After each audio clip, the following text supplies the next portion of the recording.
Murder mystery solved. New details about the relationship between a Queens handyman and a murdered mother of two. A pleasant, quiet evening ahead, but clouds do move in. Who could see rain tomorrow? Why does New York suddenly look like the swinging 60s?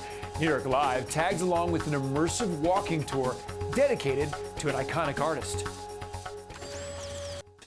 This is News 4 Now for April 22nd. I'm Adam Cooperstein.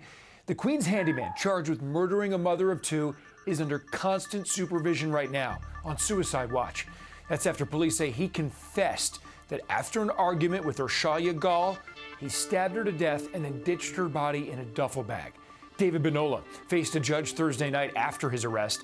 Police say he and Gall had an on and off intimate relationship before he stabbed her 58 times in her basement last weekend and stuffed her body in a duffel bag, leaving it on the Jackie Robinson Parkway.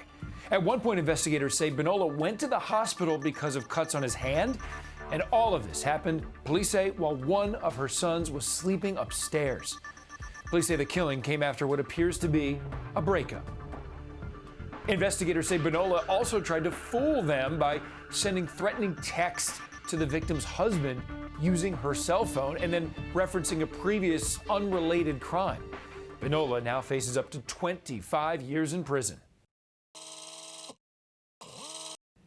Exclusive video shows Juan Orlando Hernandez right after he was extradited here overnight Thursday. Hernandez is accused of working with violent drug cartels to ship tons of cocaine into the country. Investigators say he took millions in payoffs. In exchange, he allegedly told his military to provide weapons and safe havens to cartel members.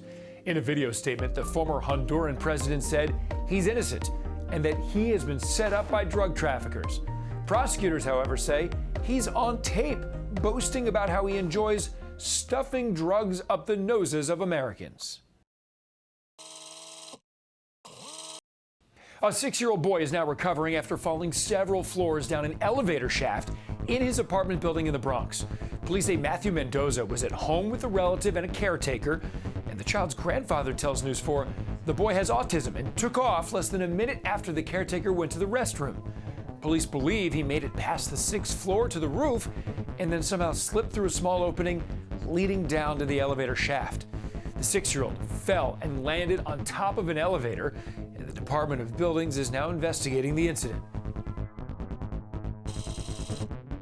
New Jersey marijuana dispensaries are preparing for long lines this weekend after recreational marijuana became legal for the very first time on Thursday. I've been smoking since I was 19. And did you ever think this day would come? No. The lines were long at the Zen Leaf dispensary in Elizabeth, but we're told there was plenty of marijuana for everyone. The state has been pushing production facilities to ramp things up with all the expected demand. In the meantime, Jersey City's mayor overruled the state law that allows off-duty officers to use cannabis. He says off-duty officers who light up will lose their jobs. The Newark City Council wants its mayor to do the same. And with state and local taxes on recreational sales of marijuana at nearly 20%, the state's already expecting more than $19 million in revenue in the next 3 months. Hi there, I'm Storm Team 4 meteorologist Maria LaRosa. Happy Earth Day, and still looking like a great Earth Day evening with temperatures in the upper 50s and lower 60s around dinner time. A few clouds from time to time, but we'll see temperatures slowly fall into the upper 30s and 40s by tonight. But as far as cloud cover goes, from time to time, a really quiet start to the day tomorrow. We will be rain free, at least the start of the day. There may be a few spotty showers later in the afternoon. It's also pretty breezy during the afternoon. By tonight, those winds ease up a bit, and so we're back to the light north winds for tomorrow morning. Temperature wise, starting off cool but seasonably so. About this time of year, that's about average. 47 in the city, 42 in White Plains. Will be in the 40s from Long Island down the shore. A few spots north and west like Sussex, Poughkeepsie, and Monticello will start the morning off in the 30s, on our way to temperatures back below average near 60 in the city. It is an immersive experience being called a love letter to New York City. New York Live has a look at the unique tour dedicated to a pop culture icon and his playground. We've covered a lot of theater on this show, but this is a first for me. Today I'm going to take you on a walking, immersive tour of one of the most influential artists of the 20th century.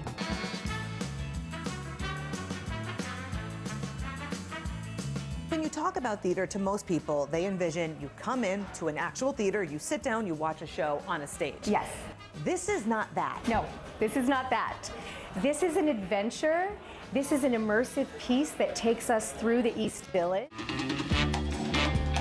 You said stuff is happening all over the city. It happens all over through the walk. So you have someone who's directing you the whole way. You know, they have a boombox, so you have soundtrack, and you get to see New York in a totally new way, and it's super fun. This is another one.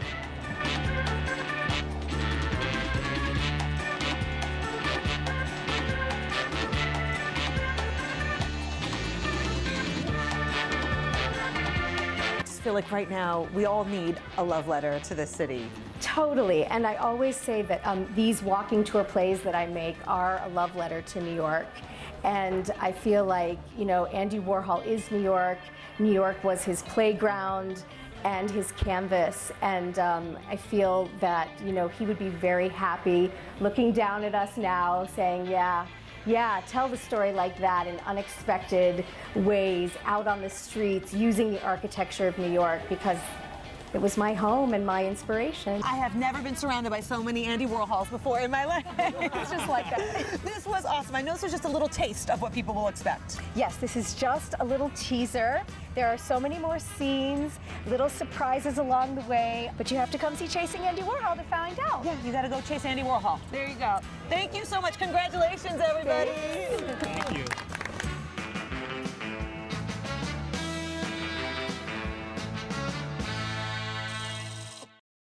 Busted brake lights? No problem. Your turn signals don't work? No problem. Instead of getting a ticket, Suffolk County officers are now going to help pay you to get it fixed. And News 4's Greg Sargel explains what's behind the change of tactics. To me, it was just common sense. For Bernie Schrag, this was an easy decision.